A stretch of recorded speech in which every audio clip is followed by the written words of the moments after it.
How to break free from the past with Stoicism. Rebuild your inner confidence.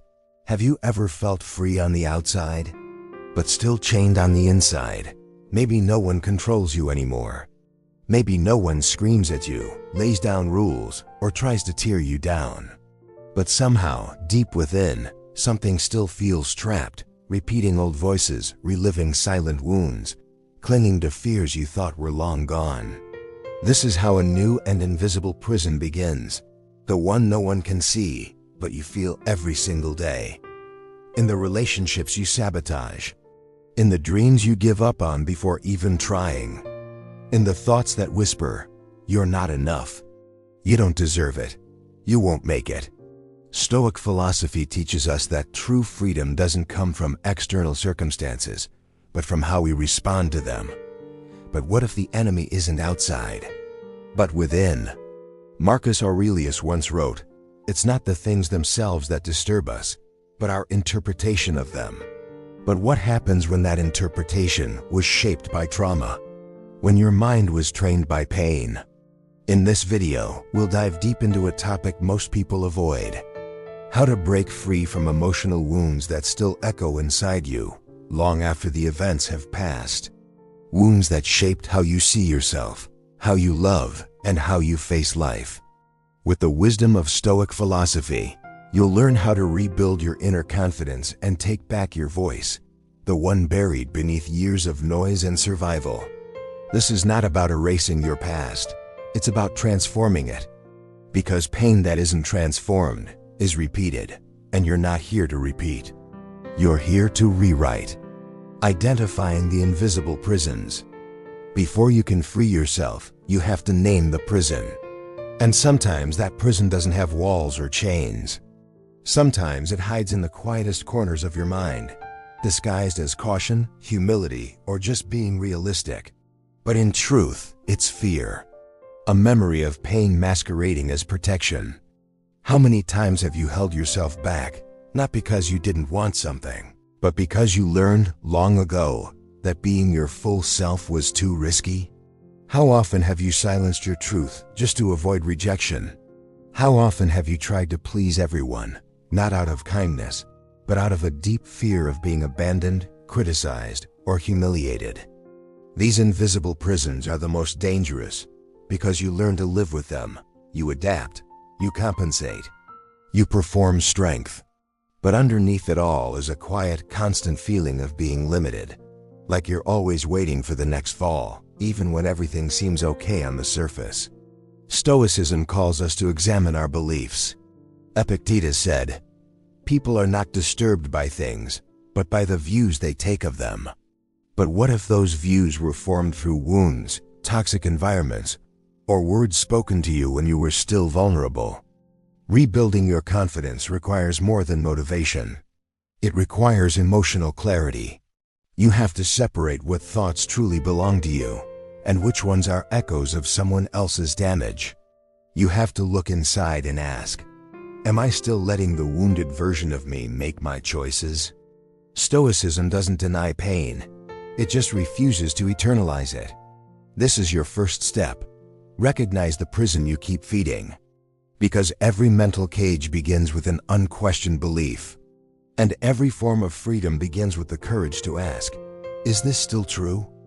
Tracing the pain, understanding the route to break free. You can't break free from the past without first understanding where your pain comes from. This doesn't mean reliving old wounds as if drowning in them.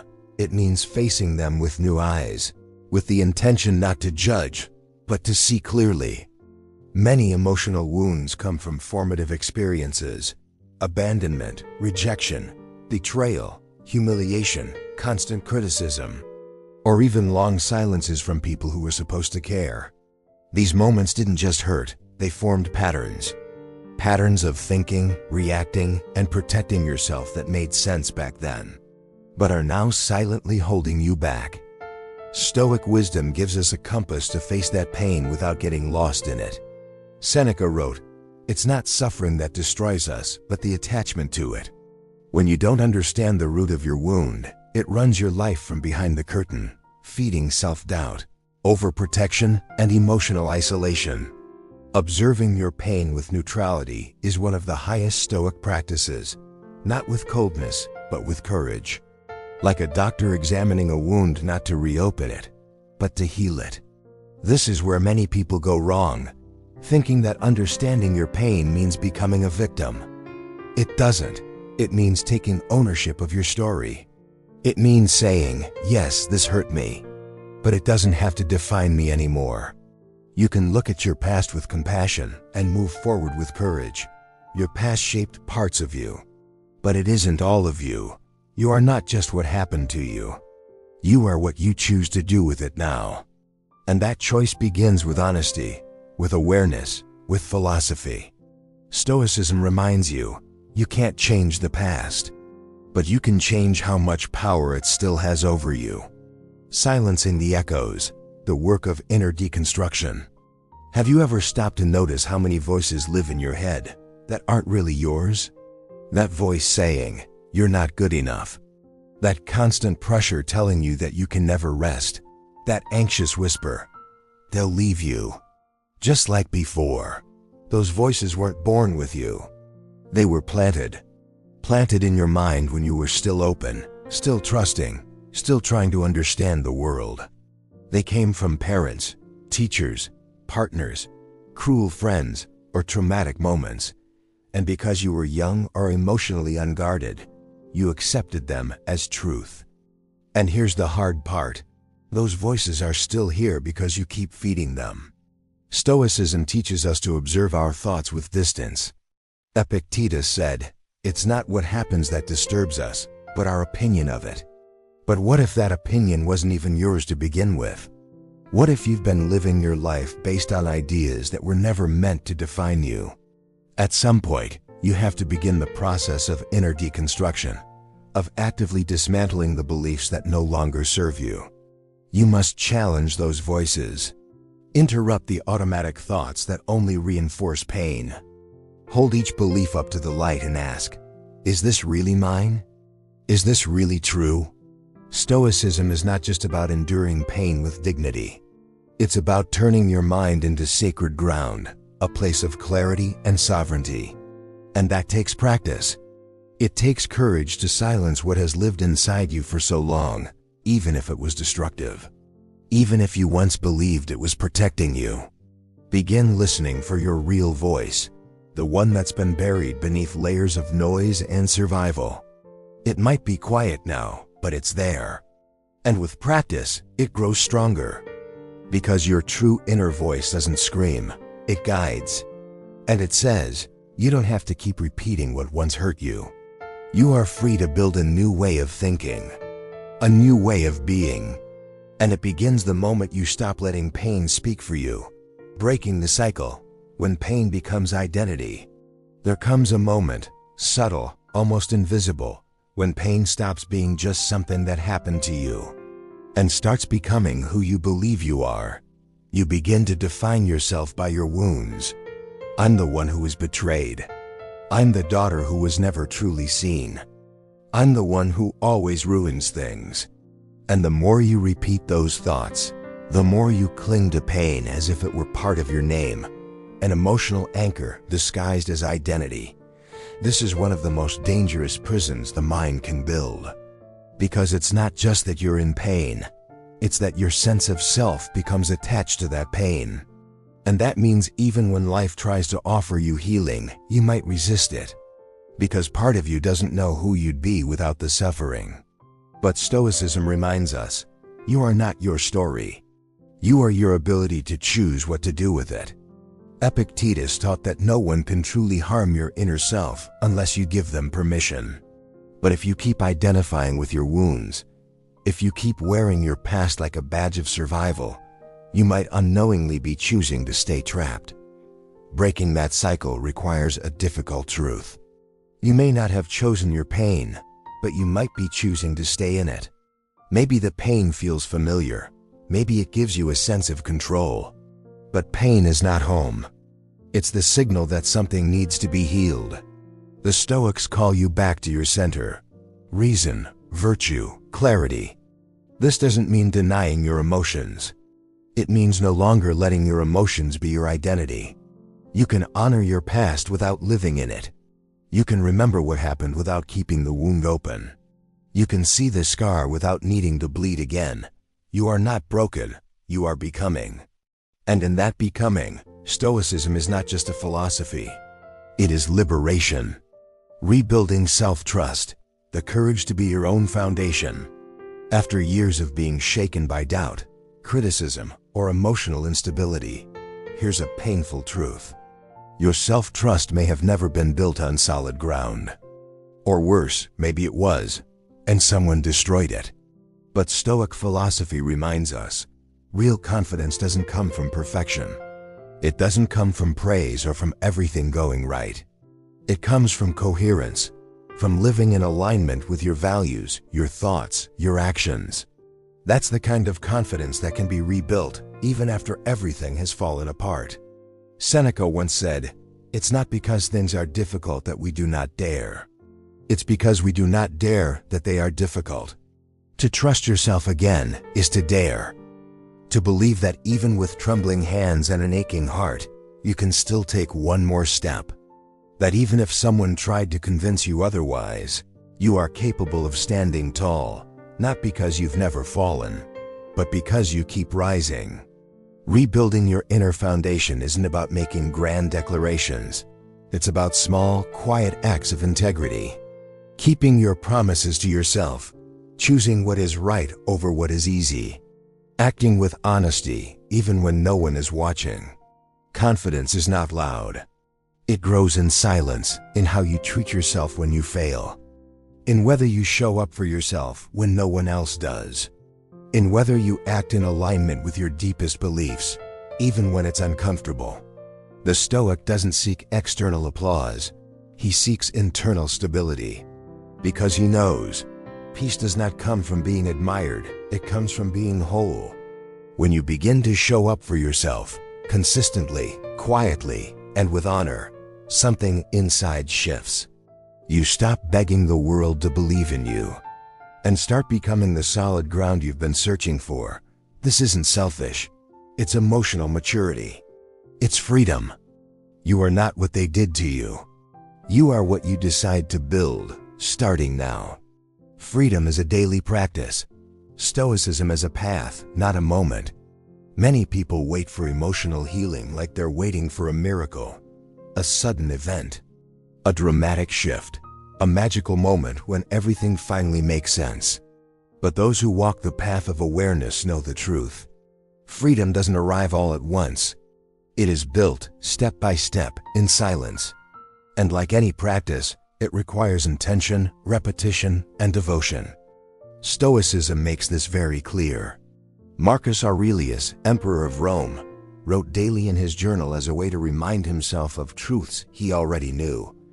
Because he understood, the world is loud. Old wounds whisper constantly. And if your mind isn't trained, it drifts back to the very patterns you promised yourself you would break. You don't become free on the day you understand your pain. You begin to free yourself the day you choose to act differently, even while still hurting. The moment you recognize the thought, "I'll be rejected again. I'm not enough. Why try?" And instead of surrendering to it, you observe it, you question it, you replace it with presence.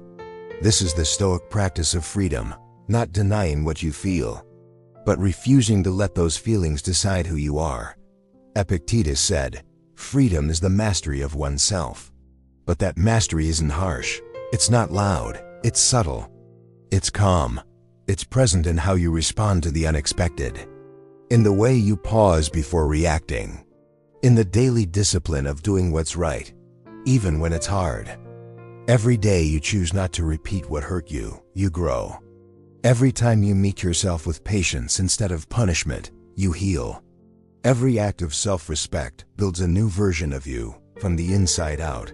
This practice won't erase pain, but it will transform it.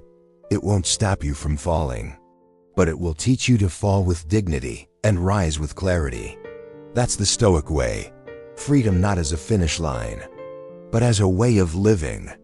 Stoic forgiveness, letting go of those who won't change. The idea of forgiveness often makes people uncomfortable. And for good reason. We've been taught that forgiving means approving, forgetting, or excusing what hurt us. That it's about offering peace to those who don't deserve it. But Stoic philosophy offers something radically different. Forgiveness, in Stoicism, isn't about them. It's about you and your freedom. It's not about pretending it didn't happen. It's about refusing to carry the weight of what can no longer be changed. Seneca wrote, "It is a mark of greatness to overlook injuries." But this isn't passive. It's not denial. It's a choice, a bold, internal act of sovereignty. Because every day you hold on to resentment, bitterness, or the fantasy of justice, you're keeping the wound alive. You're giving the past more of your present. You may have been deeply hurt, mistreated, manipulated, betrayed. That pain is real, and it mattered. But holding onto it won't heal you. It will only exhaust you. The Stoic forgives not because others deserve peace, but because he does. He releases the grudge not out of weakness, but out of wisdom. Because carrying resentment is like drinking poison and expecting someone else to suffer. Forgiveness in the Stoic sense doesn't mean reconciling. It doesn't mean forgetting. It means refusing to let what happened define who you are becoming. Marcus Aurelius said, "The best revenge is not to be like your enemy." And perhaps that is the highest form of forgiveness, to rise above. To be better, not in arrogance, but in clarity. To live free from the weight of what others chose to do. When you let go of the story. When you set down the weapon of blame. When you stop waiting for the apology that will never come, you reclaim yourself. Not for them. For you. Reclaiming your worth. Remembering who you were before the pain. When you've been hurting for a long time, you risk forgetting who you were before the pain. And maybe the hardest part isn't what they did to you, but what it made you forget about yourself, your strength, your sensitivity, your joy. The way your eyes lit up when you spoke your truth. The way you trusted, created, believed. Somewhere along the way, you stopped recognizing yourself, not because you changed, but because the pain took up too much space. But Stoic philosophy calls you back to yourself. Not to who others wanted you to be. Not to who you became in order to survive. But to your essence, the part of you no one could ever destroy. Epictetus said, "No one can rob you of your peace unless you hand it over." And those words carry a powerful truth. What you are at your core is not broken. It's buried, covered by years of noise, fear, and adaptation. But it's still there, and it's waiting for you to come back. Reclaiming your worth isn't about ego. It's not about pretending you're perfect or never vulnerable. It's about remembering. You are enough, not because you've proven yourself, but because you exist. Pain may have twisted your self-image. It may have convinced you that you were weak, flawed, unworthy. But those are not truths. They're wounds speaking louder than wisdom. Seneca wrote, "A man who values himself is not wounded by insults, because when you know your worth, you stop letting others define it or distort it."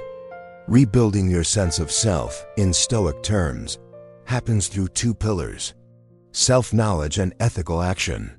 You begin to trust yourself again when you live in alignment with what you believe. When you act with integrity, especially when no one is watching. When you choose to treat yourself with the same respect you longed for from others. You don't need validation. You need vision. You don't need to be louder. You need to be truer. You are not what you survived. You are what you continue to choose in the quiet moments no one sees. And that choice, to respect yourself, to remember your essence, that's where your real worth lives. Time won't wait. Your life is happening now. How many times have you told yourself, "I'll be happy once I'm healed. I'll start living when I feel strong enough"? This "when" is a trap. It creates the illusion that there's a perfect moment coming. A future where everything will align, the pain will disappear, and you'll finally be free. But Stoicism offers a different truth. Life isn't waiting. and neither should you. Marcus Aurelius reminded himself, you could leave life right now. Let that determine what you do and say and think. He wasn't being morbid, he was being awake. Because while you're postponing your peace, your life is passing. While you're waiting for closure, clarity, confidence, your breath, your time, your moments are disappearing. True freedom isn't some future event. It's a practice of now. Of choosing presence even when you're still hurting. Of taking action before you feel ready. Of letting go, not because the wound is fully closed, but because you're done living in pain. You don't have to be fully healed to move forward. You just need to be honest, willing, present. The Stoic knows, the past can't be changed, the future can't be predicted. But this moment, the one right in front of you, is yours. And every time you say, I'll do it when I'm stronger, you're giving your power to a fantasy that doesn't exist. Growth doesn't wait. Courage doesn't wait. Peace doesn't wait. Your life is happening now. The life you long for begins the moment you stop negotiating with pain and start committing to presence, to action, to clarity. You have the tools. You have the awareness. And most importantly, you have now. The final prison. Stop treating yourself like someone who's still trapped. You've revisited memories. You've faced old pain. You've questioned beliefs, dismantled patterns, and reclaimed your voice. And now, one final question stands in front of you. What will you do with this freedom that is slowly being born inside you? Because there's still one last prison. And it's the most deceptive of all. It's the way you continue to see yourself. The way you still treat yourself like someone who's broken. Like someone who can't be trusted. Like someone who's still at the mercy of what happened. Even after realizing the past no longer defines you. This is the final lock. The habit of identifying with the wound.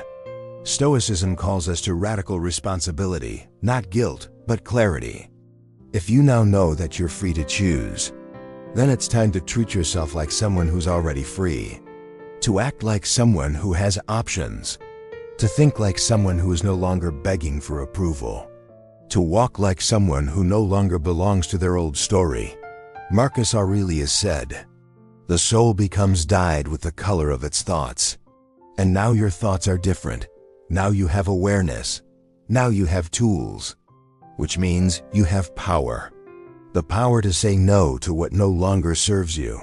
The power to create boundaries. The power to choose what honors your peace. To rebuild your life, not as a reaction to the past, but as an expression of who you truly are. Real freedom is quiet. It shows up in how you respond, in how you care for yourself, in how you say no more to repeating what once broke you. The wound may have shaped you, but it doesn't get to define you anymore. You are not trapped. You are not broken. You are not who they said you were. You are here, present, aware, and finally, free to live as someone who belongs to the now.